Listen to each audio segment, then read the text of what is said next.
Hey everybody, Coach Brandon here. Today we're going to move on to learning how to defend another kind of guard pass, another very strong guard pass, the cross knee pass. A lot of people call this the knee cut or the knee slice. Okay, we've looked at defending the double under pass. We've now looked at defending the over under pass. And now we're going to go into our third, another very, very strong pass, one of the strongest in the sport, the cross knee or knee cut. Okay? So, Sandy's going to be on her back. I'm going to get over one of the feet.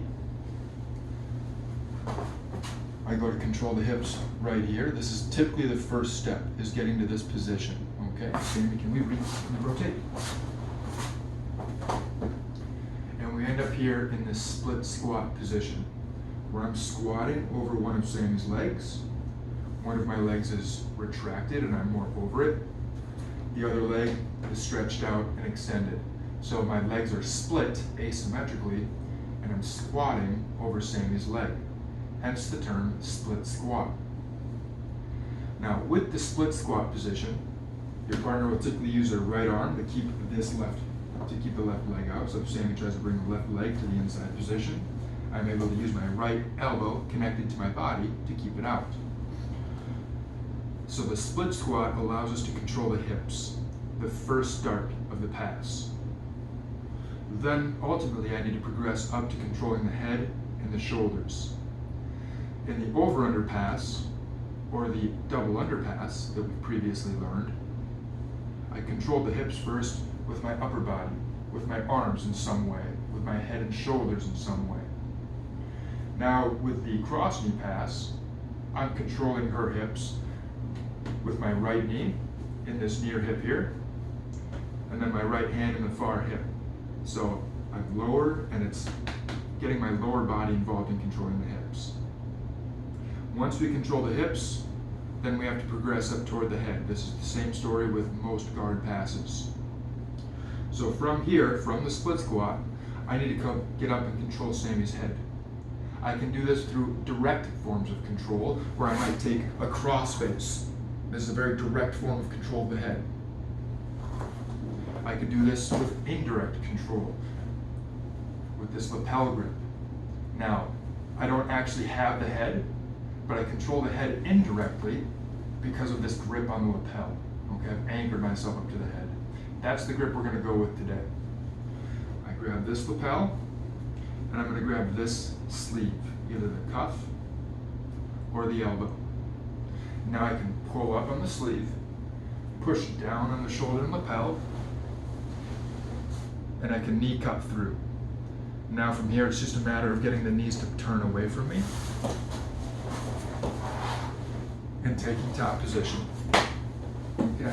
So I'm going to have Sammy do this. We're going to go through some of the defenses. The first defense we're going to look at today is going to be with the use of framing and a knee shield. Okay. Most of our simple defenses are going to come from our top leg or the outside leg, and I'll show you what that means here in a bit. Let's go this way. So I'm here, Sammy's going to go into the cross knee pass, and I immediately want to frame. I don't want to allow Sammy's head to come close to my head. Once I frame, I'm going to take an inverted straight collar grip, meaning I'm going to grab with my thumb down. Normally, collar grips have our thumb up, okay? Whether it's a cross collar grip like so, or a straight collar grip like so. Typically we grab thumb up. When we're defending the guard pass, strictly for defense, we can use this inverted collar grip with the thumb pointing down. This allows me to flare my elbow open and it gives me a good pushing surface. Okay, this is not an offensive grip. There are not really any offensive attacks out of this, but it's a very strong defensive grip for making distance and maintaining distance. So I'm first going to take this inverted grip right here. Now, Sammy's probably going to be progressing up to my collar and looking to get a grip on this sleeve. So from here, I want to be able to base out of my right elbow. With my right hand inside of Sammy's right wrist, or left wrist, I'm not able to flare my elbow out as well. So I'm going to palm my right hand to the outside position. She's going to keep the grip. I'm going to go here, and now I can start to draw my elbow up to my shoulder line. Now from here, I can begin to push and make enough space to bring in a knee shield. So I'm going to push.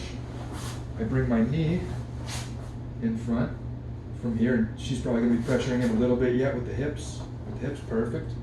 And I can use this knee shield to push away, recover my bottom leg, which is my right leg in this case, square up with my training partner, and now I can start to go into my 4 points of connection. Now at the 4 points of connection, I'm ready to start off balancing her and going into some of my attacks here, such as an armbar or a triangle. So as my opponent is progressing toward me, I'm going to look to frame, and we're going to get that inverted straight collar grip. Now in order to use this, I get my right elbow out so I have a base behind me to push off, and I bring my knee inside. Once I have a knee in front or between me and my opponent, I can use my legs to start pushing and creating more space, and that's where I can retract my bottom leg and put my foot into the hip. Once I have the foot in the hip, it's so easy to create space and recover guard and go back into 4 points of connection and an offensive cycle. Let's look at this one more time. So Sammy's starting to jump the leg.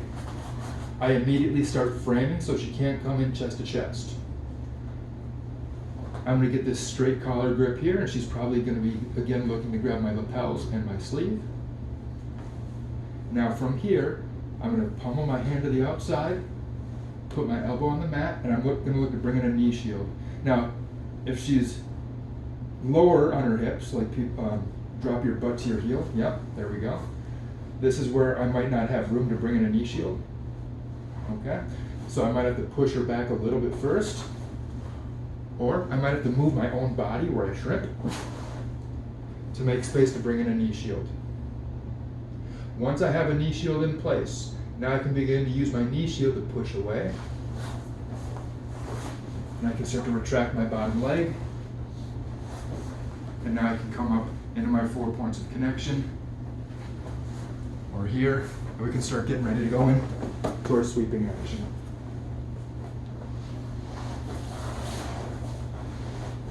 So that's our first lesson for defending the cross knee pass. Again, we're framing with our hands using an inverted collar grip and making enough space to bring in a knee shield. Make sure you guys come back for the next lesson, where we're going to talk about maybe we can't get a knee shield in, but we're going to use the same leg to defend by bringing in a lasso, which is going to be a form of using the foot and the ankle to create and maintain distance and alignment. We started off looking at the knee for defense, and now next class we're going to look at the foot, or using the foot for a defense with a lasso. All right, so we'll see you guys next time.